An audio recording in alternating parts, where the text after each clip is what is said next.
ॐ श्री गणेशाय नमः। अथ श्रीराम रक्षा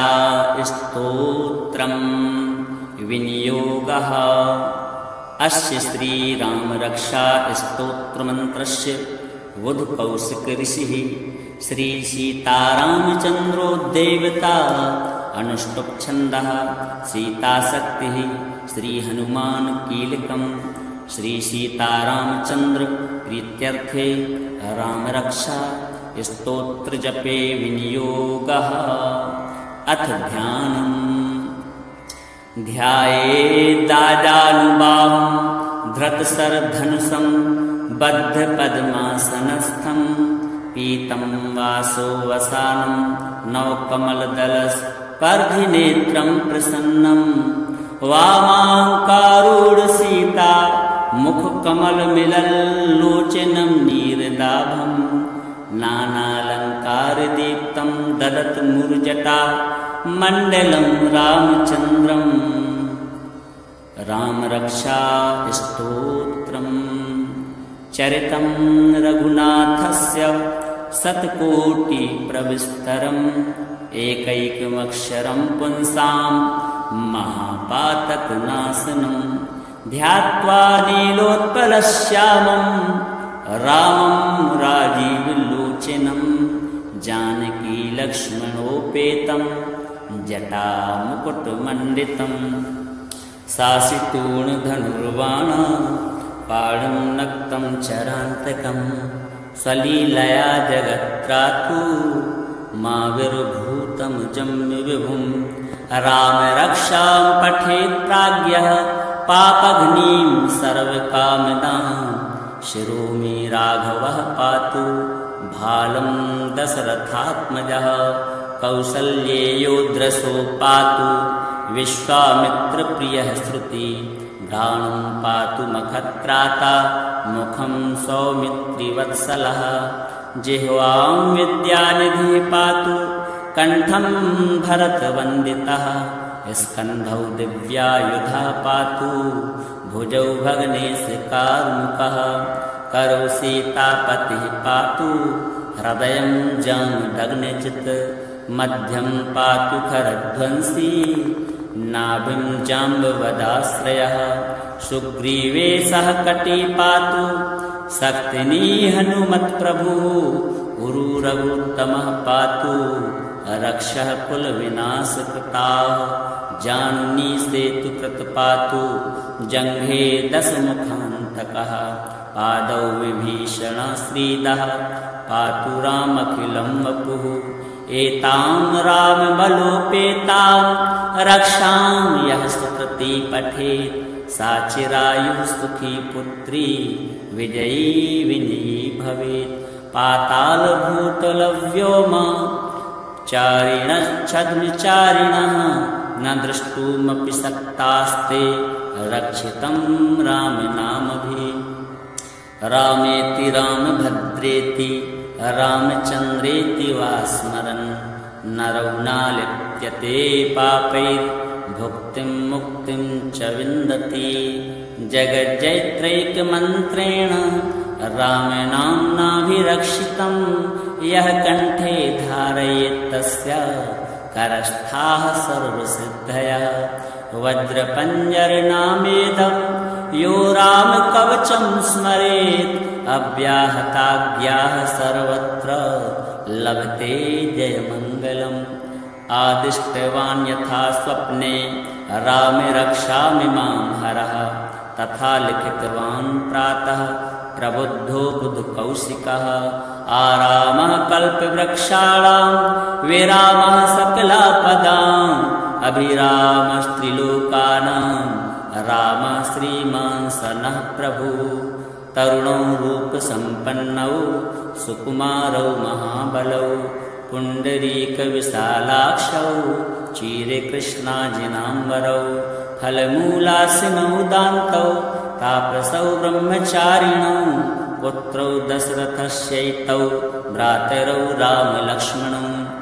शरण्यौ सर्वसत्त्वानां श्रेष्ठौ सर्वधनुष्मतां रक्षाकुलनिहन्तारौ त्रायेतां नो रघुत्तमौ आत्तसज्ज धनुषा विशुष्पसा वक्ष व्यासुगुणसङ्गसङ्गिनौ रक्षणाय मम रामलक्ष्मणां वग्रतापति सदैव गच्छतां सन्नद्धा कवची खड्गी चाप्यवाणधरो युवा गच्छन् मनोरथान्नश्च रामः पातु स लक्ष्मणः रामो दाशरथी शूरो लक्ष्मणानुचरो बली काकुत्स्था पुरुषः पूर्णः कौसल्येयो रघुत्तमः वेदान्तवेद्यो यज्ञेशः पुराणपुरुषोत्तमः जानकीवल्लभा श्रीमान् प्रमेयपराक्रमः इत्येतानि जपन् नित्यं मद्भक्ताः श्रद्धयान्वितः अश्वमेधादिकं पुण्यं सम्प्राप्नोति न संशयः रामं दूर्वादलश्यामं पद्माक्षं पीतवाससं स्तुवन्ति नामभिर्दिव्यैर्न ते संसारिणो नरः रामं लक्ष्मणपूर्वजं रघुवरं सीतापतिं सुन्दरं काकुत्स्था करुणार्णवं गुणनिधिं विप्रप्रियं धार्मिकं राजेन्द्रं सत्यसन्धं दशरथतनयं श्यामलं शान्तमूर्तिं वन्दे लोकाभिरामं रघुकुलतिलकं राघवं रावणारिं रामाय रामभद्राय रामचन्द्राय वेधसे रघुनाथाय नाथाय सीतायाः पतये नमः। श्रीराम राम रघुनन्दन राम राम श्रीराम राम भरताग्रज राम राम श्रीराम राम रणकरकस राम राम श्रीराम राम शरणं भव राम राम श्रीरामचन्द्र चरणं मनसा स्मरामि श्रीरामचन्द्र चरणं वचसा गृह्णामि श्रीरामचन्द्र चरणं शिरसा नमामि श्रीरामचन्द्र चरणं शरणं प्रपद्ये माता रामो मत्पिता रामचन्द्रः स्वामी रामो मत्सखा रामचन्द्रः सर्वस्वं मे रामचन्द्रो दयालु नान्यं जाने नैव जाने न जाने दक्षिणे लक्ष्मणो यस्य वामे च जनकात्मजा पुरतो मारुतिर्यस्य तं वन्दे रघुनन्दनं लोकाभिरामं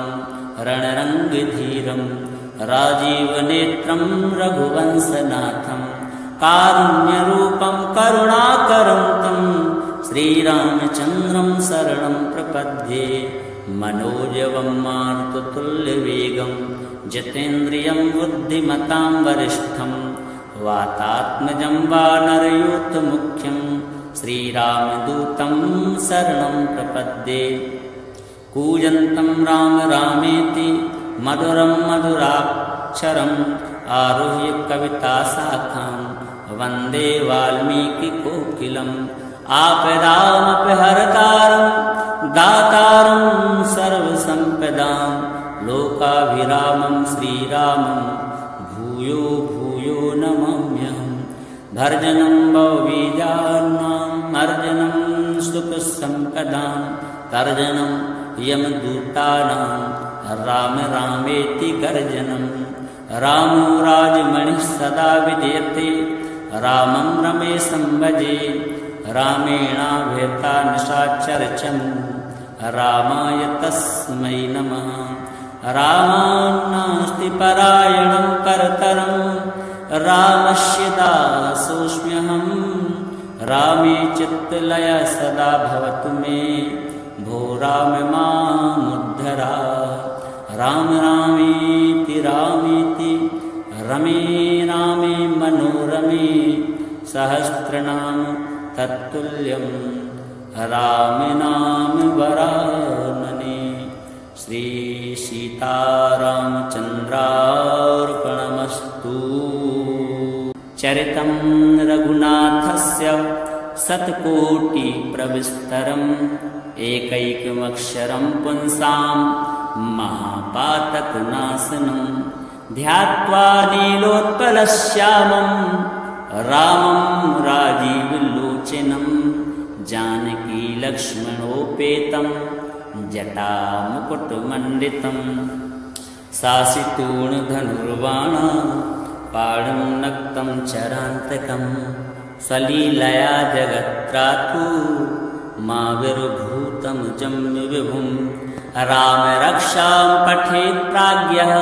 पापघ्नीं सर्वकामदां शिरोमि राघवः पातु भालं दशरथात्मजः कौसल्येयोद्रसो पातु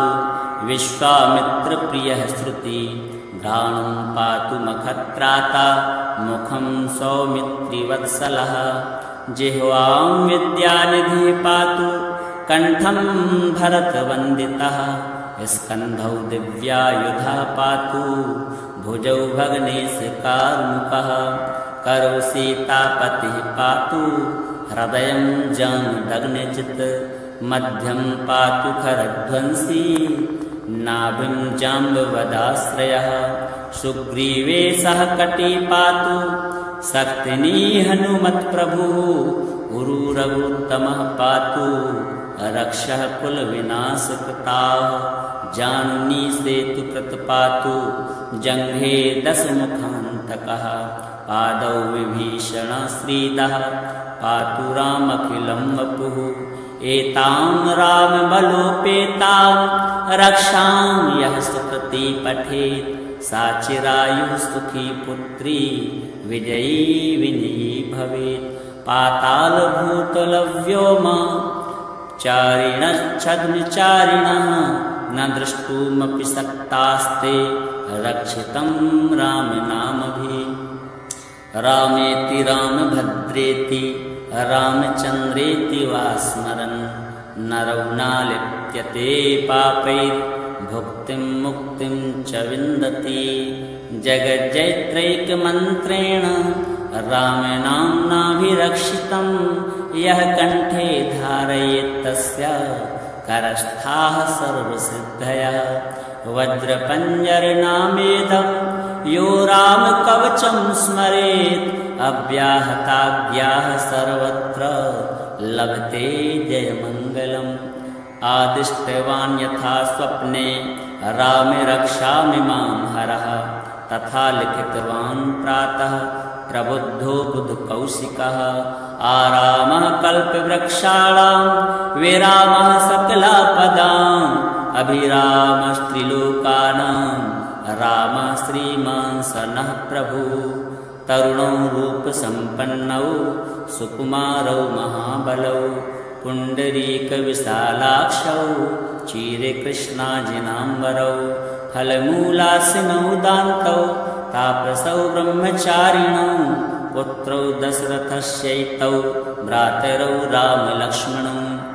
शरण्यौ सर्वसत्त्वानां श्रेष्ठौ सर्वधनुष्मतां रक्षाकुलनिहन्तारौ त्रायेतां नो रघुत्तमौ आत्तसज्जधनुषा विशुष्पसा वक्ष व्यासुगुणसङ्गसङ्गिनौ रक्षणाय मम रामलक्ष्मणां वग्रतापति सदैव गच्छतां सन्नद्धा कवची खड्गी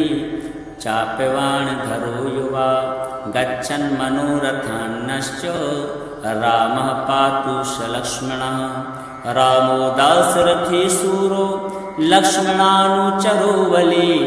काकुत्स्था पुरुषः पूर्णः कौसल्येयो रघुत्तमः वेदान्तवेद्यो यज्ञेशः पुराणपुरुषोत्तमः जानकीवल्लभा श्रीमान् प्रमेयपराक्रमः इत्येतानि जपन् नित्यं मद्भक्तः श्रद्धयान्वितः अश्वमेधादिकं पुण्यं सम्प्राप्नोति न संशयः रामं दूर्वादलश्यामं पद्माक्षं पीतवाससं स्तुवन्ति नामभिर्दिव्यैर्न ते संसारिणो नरः रामं लक्ष्मणपूर्वजं रघुवरं सीतापतिं सुन्दरं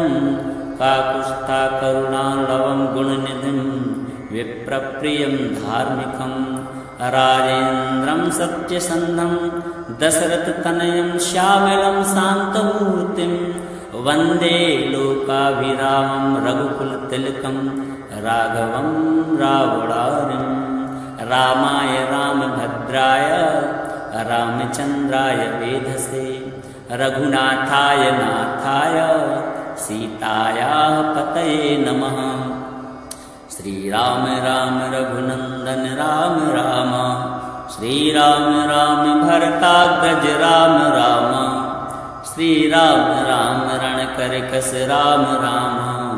श्रीराम राम शरणं भव राम राम श्रीरामचन्द्र चरणं मनसा स्मरामि श्रीरामचन्द्र चरणं वचसा गृह्णामि श्रीरामचन्द्र चरणं शिरसा नमामि श्रीरामचन्द्र चरणं शरणं प्रपद्ये। माता रामो मत्पिता रामचन्द्रः स्वामी रामो मत्सखा रामचन्द्रः सर्वस्वं मे रामचन्द्रो दयालु नान्यं जाने नैव जाने न जाने दक्षिणे लक्ष्मणो यस्य वामे च जनकात्मजा पुरतो मारुतिर्यस्य तं वन्दे रघुनन्दनं लोकाभिरामं रणरङ्गधीरं राजीवनेत्रं रघुवंशनाथं कारुण्यरूपं करुणाकरं तं श्रीरामचन्द्रं शरणं प्रपद्ये। मनोजवं मारुततुल्यवेगं जितेन्द्रियं बुद्धिमतां वरिष्ठं वातात्मजं वानरयूथमुख्यं श्रीरामदूतं शरणं प्रपद्ये। कूजन्तं राम रामेति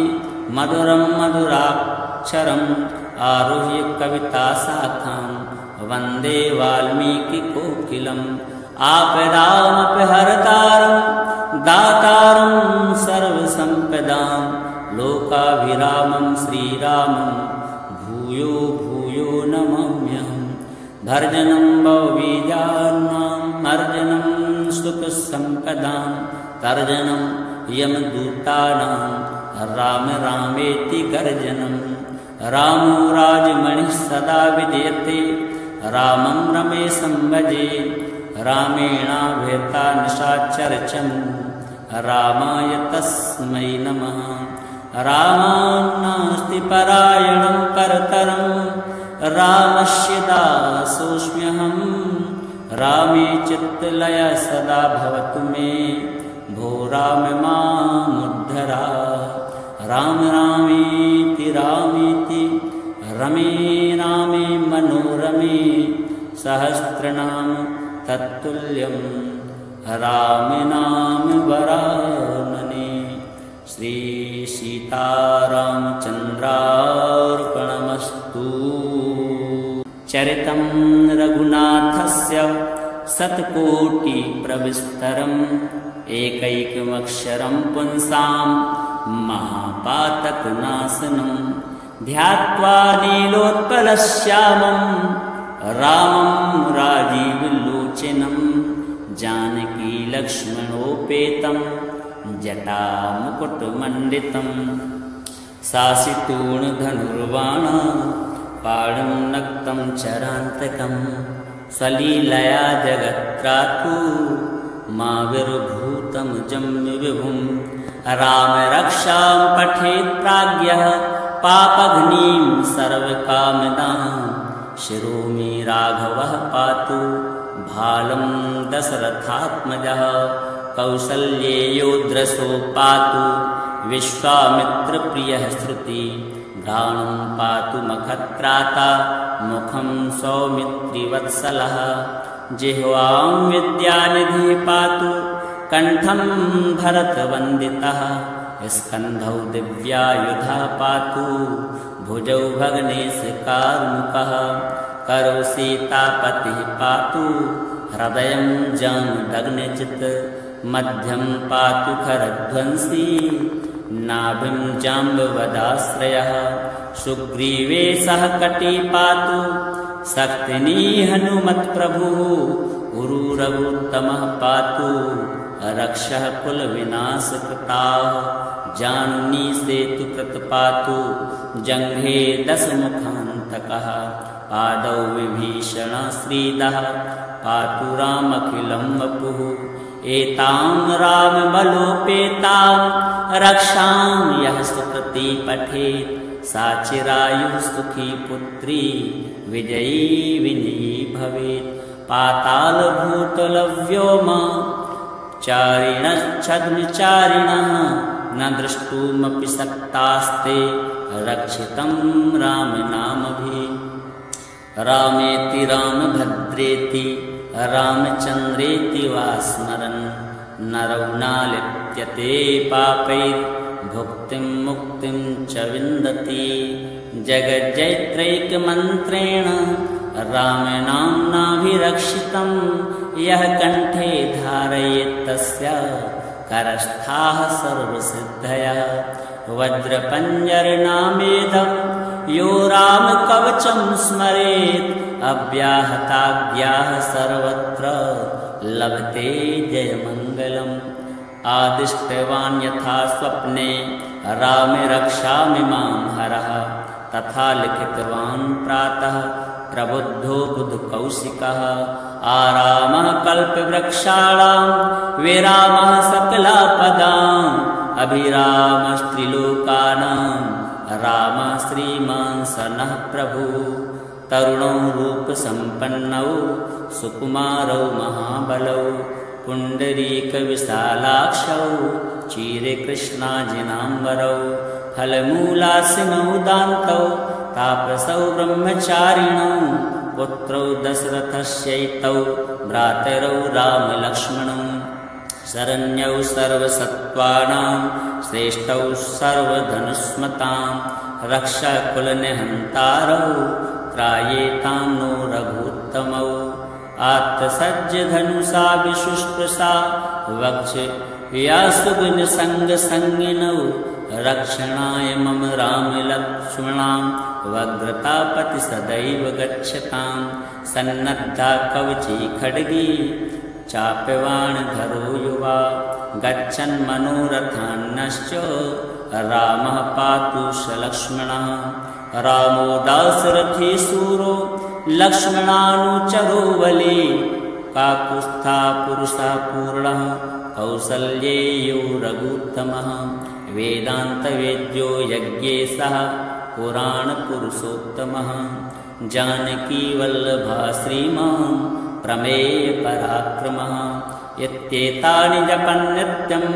मद्भक्तः श्रद्धयान्वितः अश्वमेधादिकं पुण्यं सम्प्राप्नोति न संशयः रामं दूर्वादलश्यामं पद्माक्षं पीतवाससं स्तुवन्ति नामभिर्दिव्यैर्न ते संसारिणो नरः रामं लक्ष्मणपूर्वजं रघुवरं सीतापतिं सुन्दरं काकुत्स्था करुणार्णवं गुणनिधिं विप्रप्रियं धार्मिकं राजेन्द्रं सत्यसन्धं दशरथतनयं श्यामलं शान्तमूर्तिं वन्दे लोकाभिरामं रघुकुलतिलकं राघवं रावणारिं रामाय रामभद्राय रामचन्द्राय वेधसे रघुनाथाय नाथाय सीतायाः पतये नमः। श्रीराम राम रघुनन्दन राम राम श्रीराम राम भरताग्रज राम राम श्रीराम राम रणकरकस राम राम श्रीराम राम शरणं भव राम राम श्रीरामचन्द्र चरणं मनसा स्मरामि श्रीरामचन्द्र चरणं वचसा गृह्णामि श्रीरामचन्द्र चरणं शिरसा नमामि श्रीरामचन्द्र चरणं शरणं प्रपद्ये माता रामो मत्पिता रामचन्द्रः स्वामी रामो मत्सखा रामचन्द्रः सर्वस्वं मे रामचन्द्रो दयालु नान्यं जाने नैव जाने न जाने दक्षिणे लक्ष्मणो यस्य वामे च जनकात्मजा पुरतो मारुतिर्यस्य तं वन्दे रघुनन्दनं लोकाभिरामं रणरङ्गधीरं राजीवनेत्रं रघुवंशनाथं कारुण्यरूपं करुणाकरं तं श्रीरामचन्द्रं शरणं प्रपद्ये मनोजवं मारुततुल्यवेगं जितेन्द्रियं बुद्धिमतां वरिष्ठं वातात्मजं वानरयूथमुख्यं श्रीरामदूतं शरणं प्रपद्ये कूजन्तं राम रामेति मधुरं मधुराक्षरम् आरुह्य कविताशाखां वन्दे वाल्मीकिकोकिलम्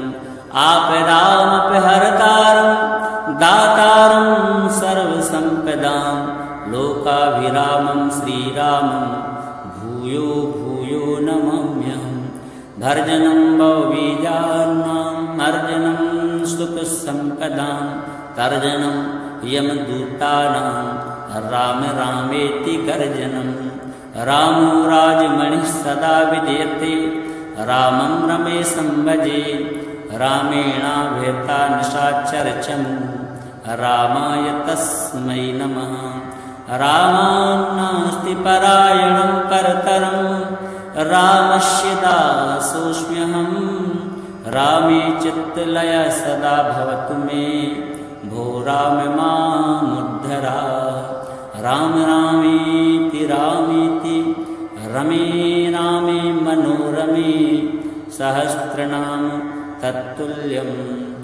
राम नाम वरानने श्री सीतारामचन्द्रार्पणमस्तु।